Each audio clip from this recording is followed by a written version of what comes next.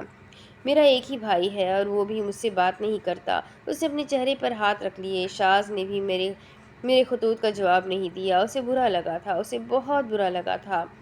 وہ بھی مجھے بھول گیا ہے۔ میں نے اسے کتنے خط لکھے مگر اس نے مجھے ایک کا بھی جواب نہیں دیا۔ میں کتنی اکیلی ہوں یہاں، یہ پردیس مجھے کھا رہا ہے۔ Oh, I am done with my life.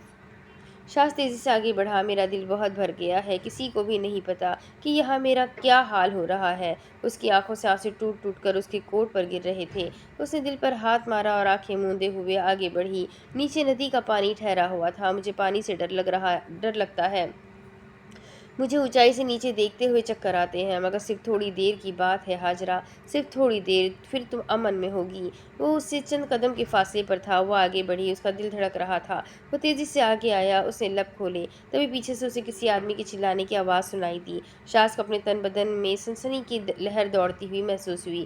خوف کے مارے ہاجرہ کے قدم لڑکھڑائے اور اس کا توازن بگڑ گیا۔ یو راسکل سوینڈلر! وہ دھڑام سے منہ کے بل برج پر گری۔ Stay, you have ruined my life. Hajra نے سراسیمگی سے سر اٹھا کر اس سامنے دیکھا۔ شاز وہاں سے بھاگنے لگا۔ اس کے پیروں میں کچھ آیا تو اسے جھک کر دیکھا۔ برج پر وہ پن گری ہوئی تھی۔ وہ گرتے پڑتے اسے اٹھا کر دوڑا۔ ہاجرہ بھیگی ہوئی آنکھوں سے اس نوجوان کو بھاگتے ہوئے دیکھ رہی تھی۔ دوسری سمت سے ایک چینی آدمی دوڑتا ہوا اس کی جانب آ رہا تھا۔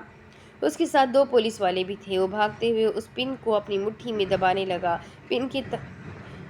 پن کے نگ جگمگاتے ہوئے اسے حال میں لے آئے۔ اسے اس پن کا ملنا اتفاق لگتا تھا مگر وہ ان کی قسمت تھی۔ اب اس کے آگے کی کہانی میں آپ کو اگلی ویڈیو میں سناتی ہوں کہ آگے کیا ہوگا۔ یہ ویڈیو شاید تھوڑا بڑا ہو چکا ہے، اٹس اوکے۔ شاید آپ لوگوں کو سن کر اچھا لگے، مزہ آئے، تو چلو انجوائے کرو اور پھر ساتھ ہی ویڈیو کو لائک کر دیں، چینل کو سبسکرائب کر دیں، بیل آئیکن کو ضرور دبا دیں۔ اپنے کانٹیکٹس میں ناول کو شیئر بھی ضرور کریں۔ ناول کیسا لگ رہا ہے کمنٹ کر کے ضرور بتائیں۔ تو ملتے ہیں اگلی ویڈیو میں، تب تک کے لیے اپنا خوب سارا خیال رکھیں، مجھے بھی دعاؤں میں یاد رکھیں۔ اللہ حافظ۔